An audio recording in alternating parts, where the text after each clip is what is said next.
The Lallan top show is sponsored by next door hub. अपने business को online लेकर आओ फ्री में। नेक्स्टडोर हब पे अपना दुकान ऑनलाइन करना है एकदम आसान।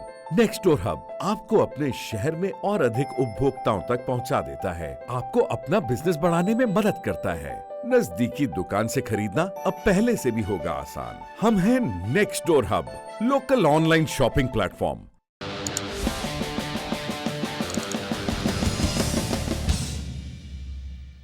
राज्यसभा की 18 सीटों पर 19 जून को चुनाव हुए। शुरुआती नतीजे आ गए हैं। सबसे पहले बात करेंगे गुजरात की। यहां 4 राज्यसभा सीटों पर 5 प्रत्याशी मैदान में थे। गुजरात में एक राज्यसभा सीट जीतने के लिए कम से कम 35 विधायकों के वोट की जरूरत थी। गुजरात में विधानसभा की 182 सीटें हैं। कांग्रेस के पास 65 विधायक थे, बीजेपी के पास 103, बीटीपी के पास 2 विधायक थे, छोटू बसावा की पार्टी, एनसीपी के पास 1, ये भाजपा के साथ थे, एक निर्दलीय विधायक जिग्नेश मेवानी, ये कांग्रेस के साथ थे। बीजेपी ने अभय भारद्वाज को उतारा, जो वकील, नरेंद्र मोदी और अमित शाह के पुराने जानकार और मुख्यमंत्री कोटे से आने वाले।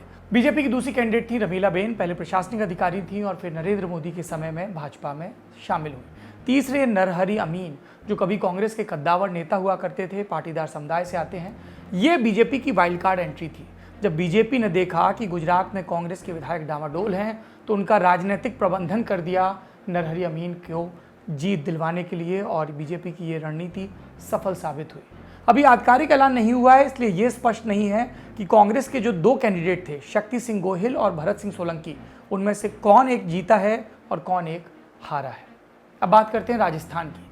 राजस्थान में राज्यसभा की 3 सीटों के लिए हुए मतदान में कांग्रेस के उम्मीदवार केसी वेणुगोपाल और नीरज डांगी ने जीत हासिल की है। केसी वेणुगोपाल आलाकमान की पसंद, संगठन महासचिव, और नीरज डांगी गहलोत खेमे से। बीजेपी के उम्मीदवार और पुराने संघ के वफादार जोधपुर से आने वाले राजेंद्र गहलोत, वो भी राज्यसभा पहुंच गए हैं। बीजेपी ने आखिरी मिनट पर एक और उम्मीदवार उतारा था, ओंकार सिंह, वो हार गए हैं। मंशा थी कि जो पायलट और गहलोत खेमे के बीच फूट है, उसका फायदा उठाया जाए। हालांकि गहलोत ने बीजेपी पर विधायकों को खरीदने की कोशिश करने का इल्जाम भी लगाया था। राजस्थान में 200 विधायक हैं, लेकिन 198 ने वोट डाला। स्वास्थ्य कारणों से सामाजिक न्याय एवं अधिकारिता मंत्री मास्टर भंवरलाल मेघवाल और डूंगरगढ़ से सीपीएम विधायक गिरधारी लाल मतदान नहीं कर सके। राजस्थान में एक सीट पर जीत के लिए 51 वोट चाहिए थे। कांग्रेस के 2 उम्मीदवारों की जीत के लिए पार्टी को 102 मतों की जरूरत थी और उसके पास फिलहाल 107 तो सीधे सीधे थे। बीजेपी के पास 75 विधायक थे, यानी संख्या बल पहले ही बीजेपी के खिलाफ था, लेकिन वो मुकाबले को एक रंग देना चाहती थी। अब बात करेंगे मध्य प्रदेश की। मध्य प्रदेश में राज्यसभा की 3 सीटों के लिए 4 उम्मीदवार मैदान में थे। यहाँ एक सीट पर जीत हासिल करने के लिए कम से कम 52 वोट चाहिए थे। बीजेपी की तरफ से थे ज्योतिरादित्य सिंधिया और सुमेर सिंह सोलंकी। ज्योतिरादित्य कांग्रेस से भाजपा में आए। कांग्रेस में उनको राज्यसभा की सीट के लाले पड़ रहे थे। ऐसे में बीजेपी ने उन्हें अपने पाले में खींच लिया। बाकी सिंधिया कुनबा पहले ही बीजेपी के पक्ष में है। सुमेर सिंह सोलंकी संघ की नर्सरी से उपजा नाम, नया नाम।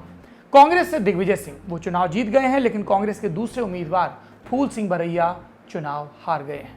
यहां भी संख्या बल देखते हुए तय लग रहा था कि बीजेपी 2 सीटें आराम से निकाल लेगी। अब बात करते हैं झारखंड की।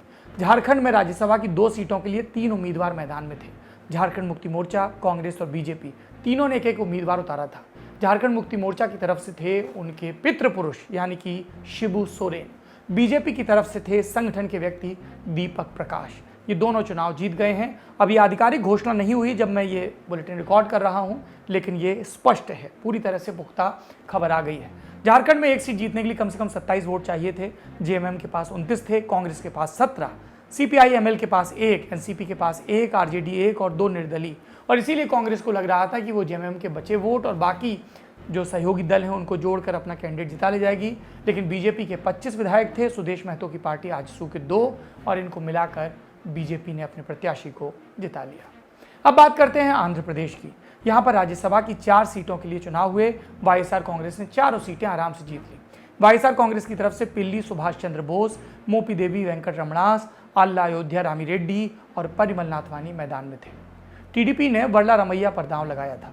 175 सदस्यों वाली विधानसभा में 173 विधायकों ने वोटिंग की थी।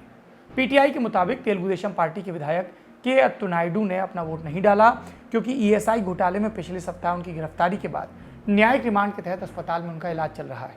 टीडीपी के एक और विधायक अनागनी सत्यप्रसाद होम क्वारंटीन का हवाला देते हुए नहीं आए, जबकि पार्टी के 3 बागी विधायकों ने मतदान प्रक्रिया में मतदान का प्रयोग किया। बागी हैं तो आप समझ लीजिए कैसे किया होगा। यानी चंद्रबाबू नायडू की चुनावी हार का सिलसिला कायम है और अभी भी उनकी ज़मीन खिसक रही है, विधायक खफा है उनसे। मणिपुर की बात करते हैं क्योंकि यहाँ पर वैसे भी राजनीतिक संकट है, सरकार खतरे में बताई जा रही है। मणिपुर में इकलौती सीट पर चुनाव था, बीजेपी की तरफ से थे महाराजा संजा ओबा लिसिम्बा, वो चुनाव जीत गए हैं। उन्होंने कांग्रेस के पूर्व मंत्री तोंग ब्रह्म मंगी बाबू और नागा पीपल्स फ्रंट के होनिरिकुशु काशुंगो को हराया। इस सूबे में फिलहाल चल रहे सियासी संकट का अभी पटाक्षेप नहीं हुआ है। अब मेघालय की बात करते हैं। यहाँ पे नेशनल पीपल्स पार्टी के डॉक्टर WR खरलुखी चुनाव जीत गए हैं। वो मेघालय डेमोक्रेटिक अलायंस यानी MDA के उम्मीदवार थे। उन्होंने विपक्षी कांग्रेस के पूर्व विधायक उम्मीदवार कैनेडी खीरियम को हराया। 60 सदस्यों वाली मेघालय विधानसभा में खरलुखी को 39 वोट मिले, कांग्रेस को 19 और 1 वोट इनवैलिड रहा। राज्यसभा की 55 सीटों के लिए 26 मार्च 2020 को चुनाव होना था, लेकिन चुनाव से पहले ही 37 उम्मीदवार बिना लड़े ही निर्विरोध चुन लिए गए थे। बाकी बची 18 सीटों के लिए 19 जून को मतदान हुआ। राज्यसभा की 55 सीटों के लिए 26 मार्च 2020 को चुनाव होना था। ये चुनाव कोरोना संक्रमण के चलते टल गया, लेकिन इस दौरान 37 उम्मीदवार बिना लड़े ही निर्विरोध चुन लिए गए, क्योंकि जितनी सीटें थीं अपने अपने विधायकों की संख्या के हिसाब से उतने ही कैंडिडेट उतारे गए। लेकिन 18 सीटें ऐसी थीं, यानी कुछ राज्य ऐसे थे जहां पर चुनाव की नौबत आई, क्योंकि सीटों से उम्मीदवार ज़्यादा थे। जो निर्विरोध चुन लिए गए उनके बारे में भी आपको फटाफट बता देते हैं। इनके बारे में विस्तार से जानना हो तो आप पिछले हफ्ते का और इस हफ्ते का नेता नगरी जरूर देखिए।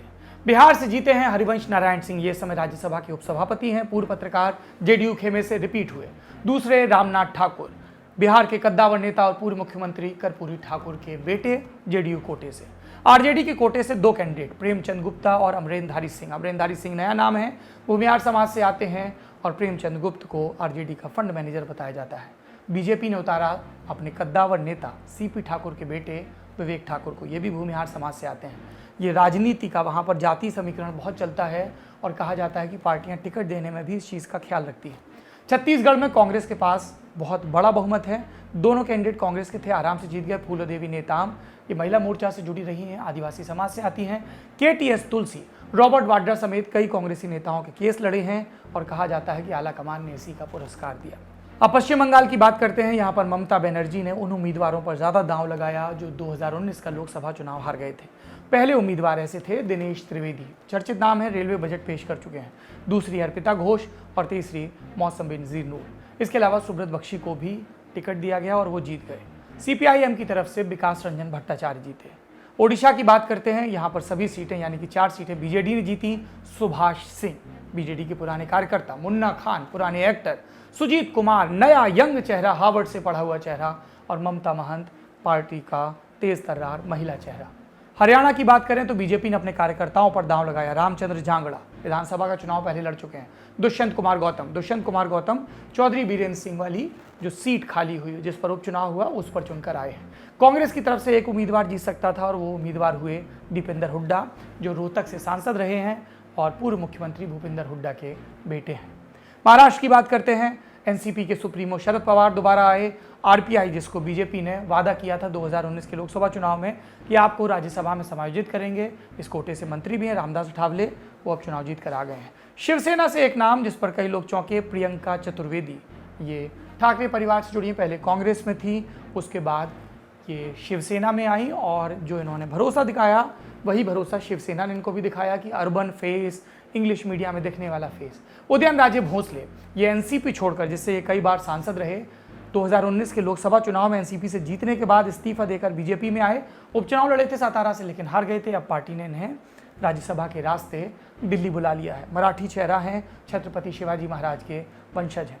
राजीव सातव, राहुल गांधी खेमे से कांग्रेस के ऑर्गेनाइजेशन में जड़ रहे हैं और फिलहाल कांग्रेस के पदाधिकारी भी हैं, OBC चेहरा है।